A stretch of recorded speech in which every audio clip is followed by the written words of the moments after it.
Hi hello welcome back to my YouTube channel Sunil Vichu വ്ളോഗ്സിൻ്റെ പുതിയൊരു വീഡിയോയിലേക്ക് എല്ലാവർക്കും സ്വാഗതം.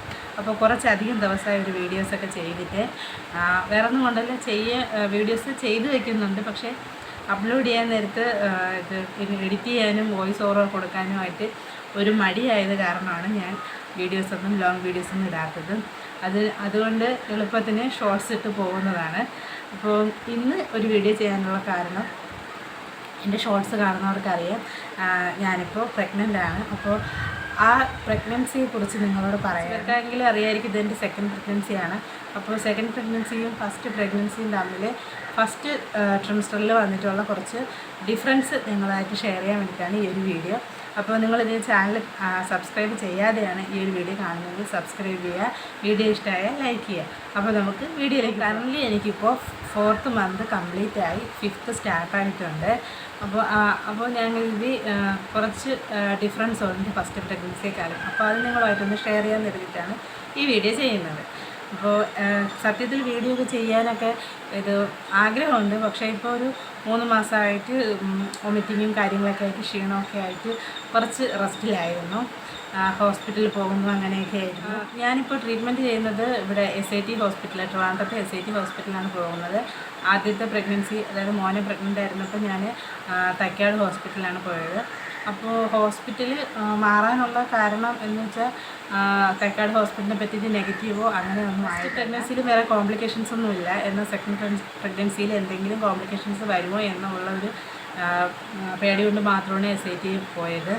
പിന്നെ ഫസ്റ്റ് പ്രഗ്നൻസി സമയത്ത് എനിക്ക് ആകപ്പാടെ ഉണ്ടായിരുന്നത് മൈഗ്രെയിൻ മാത്രമായിരുന്നു.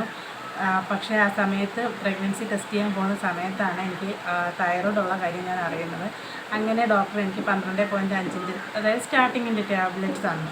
അതായിരുന്നു ഫസ്റ്റ് പ്രഗ്നൻസിയിൽ. പക്ഷേ സെക്കൻഡ് പ്രഗ്നൻസിയിൽ വന്നപ്പോഴത്തേക്കും എനിക്ക് തൈറോയ്ഡ് കുറച്ചും കൂടെ കൂടി.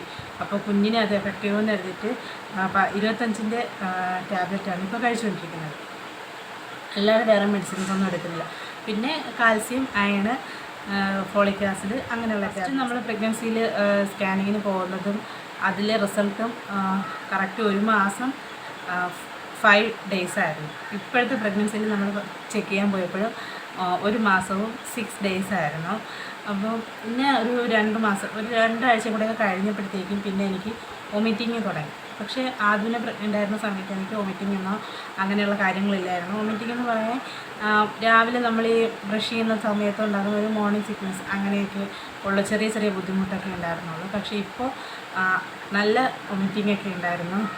ഫുഡ് ചിലപ്പോൾ 2 നേരം കഴിച്ചിട്ട് എല്ലാം കൂടെ 1 നേരം ആകുമ്പോൾ എല്ലാം വൊമിറ്റ് ചെയ്ത് കളയും. ചിലപ്പോൾ നൈറ്റ് ഫുള്ള് വൊമിറ്റിംഗ് ആയിരിക്കും.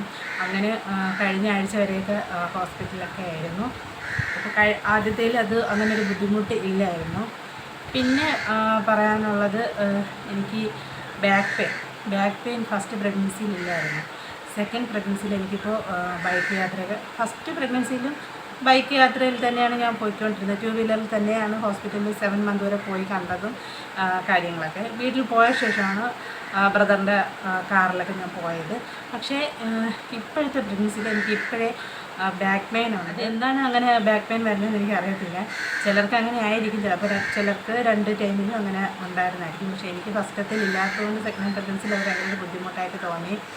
ഹോസ്പിറ്റലിൽ പോകുമ്പോഴായിരുന്നാലും ബാക്ക് പെയിനും സൈഡൊക്കെ തിരിഞ്ഞിരിക്കാനും അങ്ങനെയൊക്കെ കുറച്ച് അൺകംഫർട്ട്.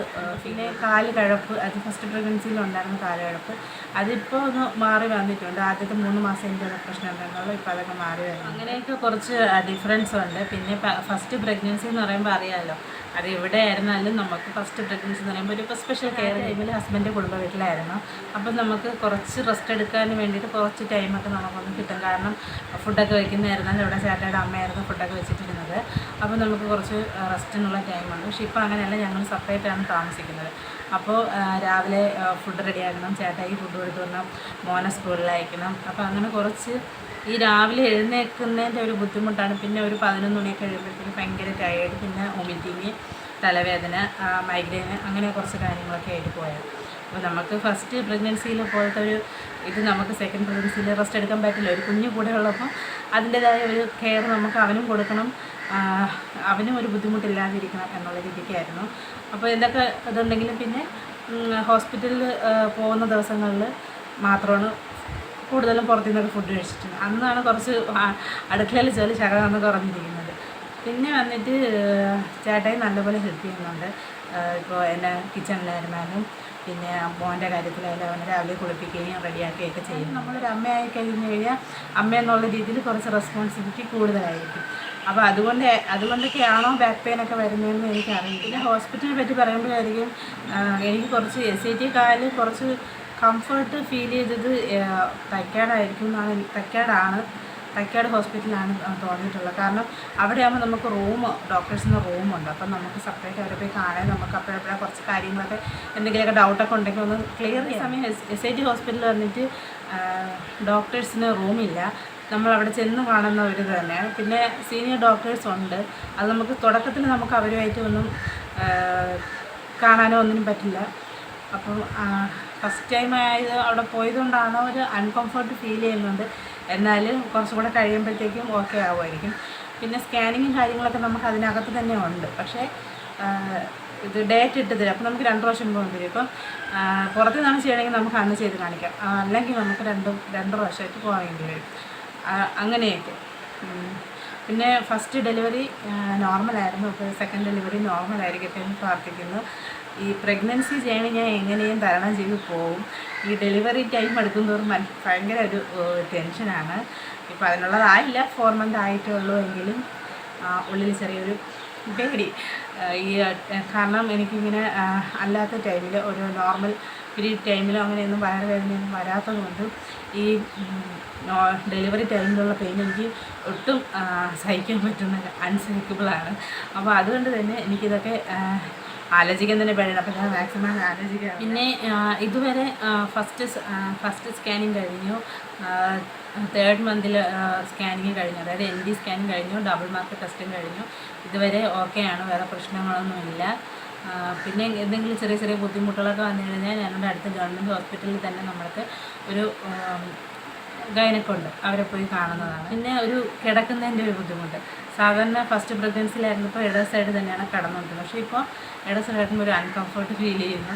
പിന്നെ കൂടുതലും മലർന്ന് കിടക്കാൻ ഇഷ്ടപ്പെടുന്നു. പക്ഷെ അങ്ങനെ കിടന്നുകൂടാ. നേരത്തെ എനിക്ക് കമന്ന് കിടക്കാനായിരുന്നു ഇഷ്ടം. പക്ഷേ ഇപ്പോൾ മലർന്ന് കിടക്കാനായിട്ട് തോന്നുന്നു. പക്ഷേ അങ്ങനെ നമ്മൾ കിടക്കുമ്പോൾ നമ്മൾ ബോഡിയിൽ വെയിറ്റ് വന്നിട്ട് കുഞ്ഞിൻ്റെ വെയിറ്റ് താഴോട്ട് പോകുമ്പോഴത്തേക്കും ബാക്ക് പെയിൻ ഉണ്ടാകും. ഇനി അത് കാരണമാണോ ബാക്ക് പെയിൻ വരുന്നതെന്ന് എനിക്കറിയത്തില്ല. പിന്നെ കൂടുതലും വല സൈഡിലോട്ട് തിരിഞ്ഞൊക്കെ കിടക്കും. പിന്നെ സെക്കൻഡ് പ്രഗ്നൻസിയിലാണ് കൂടുതലും ഈ പൊക്കിൾക്കൊടി ഇങ്ങനെ ചുറ്റുന്നതെന്നൊക്കെ കേട്ടിട്ടുണ്ട്. അപ്പോൾ ഈ കിടക്കുന്ന ടൈമിൽ ഞാനിങ്ങനെ തിരിഞ്ഞ് മറിഞ്ഞ് കിടക്കുന്നത് കൊണ്ട് എന്തെങ്കിലും ബുദ്ധിമുട്ടുണ്ടാവുമോ എന്നുള്ള ടെൻഷനൊക്കെ ഉണ്ട്. അല്ലാതെ വേറെ പ്രത്യേകിച്ചൊന്നുമില്ല. ഇതുവരെ ഓക്കെയാണ്. ഇനി അടുത്ത ആഴ്ച, ഈ വരുന്ന ആഴ്ച ഇനി വീണ്ടും പോകണം. അപ്പോൾ ഗ്ലൂക്കോസ് ടെസ്റ്റ് ഉണ്ട്, ഡയറ്റ് തന്നിട്ടുണ്ട്. അപ്പോൾ അതിന് പോകണം. ഇത്രയൊക്കെ ഉള്ളൂ, വേറെ പ്രത്യേകിച്ചൊന്നുമില്ല. അപ്പോൾ നിങ്ങൾക്ക് ഇതുപോലെയൊക്കെ ആണെങ്കിൽ അനുഭവമെങ്കിൽ കമൻറ്റ് ചെയ്യാം കേട്ടോ.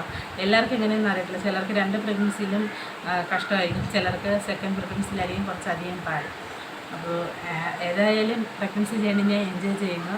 അപ്പോൾ ഈ ഒരു വീഡിയോ നിങ്ങൾക്ക് കണ്ടിട്ട് ഇഷ്ടമായെങ്കിൽ ഈ വീഡിയോ ലൈക്ക് ചെയ്യുക. അപ്പോൾ അടുത്തൊരു വീഡിയോ ആയിട്ട് വരുന്നതായിരിക്കും. ടാറ്റാ.